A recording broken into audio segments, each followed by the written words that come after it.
Queer Echoes, a podcast about queer memory, practices, and their importance in word building, supported by the New School Gender and Sexuality Studies Institute. In this podcast, we will explore the complexities and richness of queer histories, memories, and cultures. We will discuss the ways in which queer experiences have been silenced, erased, or marginalized in dominant narratives, and how queer people have resisted and reclaimed their stories and practices. We will also explore the intersections of queer memory and other social and political struggles, including racial justice, migration rights, gender equity, and representation. We believe that by recognizing and honoring the diversity and resilience of queer experiences, we can create a more just and inclusive society for all. Throughout this series, we will hear from scholars, artists, activists, and community members who have engaged with queer memory and practices in various ways. We will also invite you to share your own stories and reflections on queer memory on our social media and blog listed in the description of each episode. But before we head out, let's hear what's been on people's minds regarding this topic.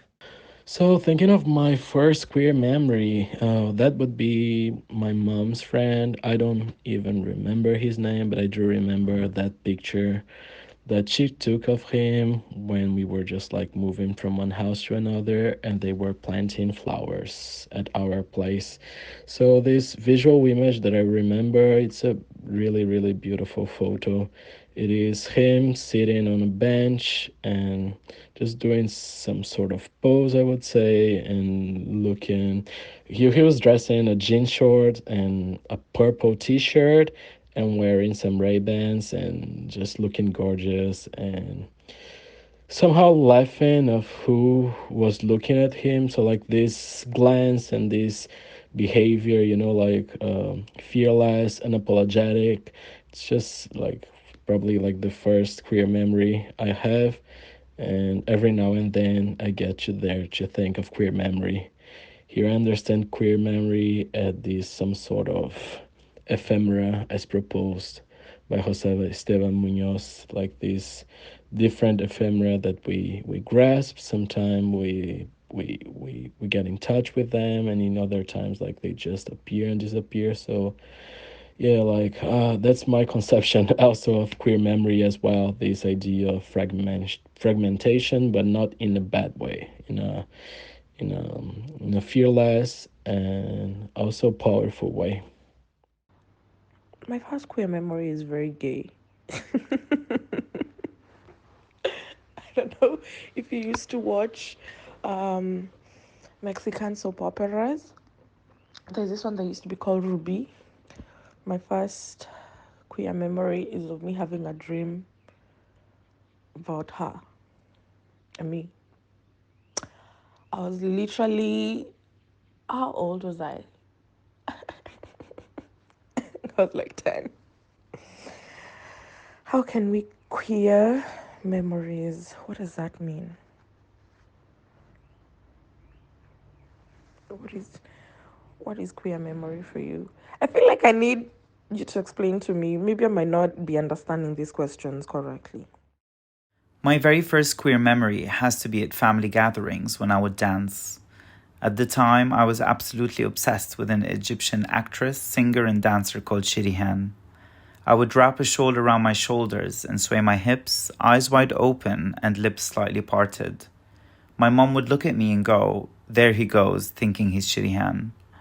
I had no idea what being queer or gay meant at that point, or for the many years to come. All I knew that I was taken by a certain form of feminine expression. It spoke to me at such a fundamental level. I think queer memory is all that we are as queer people. I think if I'm thinking about like myself, it may not be a specific memory, but as a queer person, I think just queer memory is like the archive of all that I am, and what has made me me. I believe we can queer memory, or rather memories, collective imaginaries, and stories, if we queer the way in which we remember and approach the past. This means to problematize and question hegemonic ways of looking back in time or doing formal historical research. I believe that by eroding binaries such as past and present, or researcher and researched, we can create memories that distort heteronormative ways of perceiving time and which help us to look at the past through a model of sameness instead of difference. As somebody who lives and works and creates and has fun and enjoys and is happy to contribute and be part of various queer communities, I know that one of the most powerful things we can do is always be talking about the past, present, and future, including our fantasies, our goals, things that have hurt us, things that have healed us. And as part of that, I think we need to be sharing our memories, asking other people to share their memories. And when there isn't recorded history or we can't find the archives for the stories we need, that we talk to each other and ask lots of questions and maybe use our imagination and context and relationships with the living and the dead to construct what we need to understand the past, thrive in the present, and co-create the future.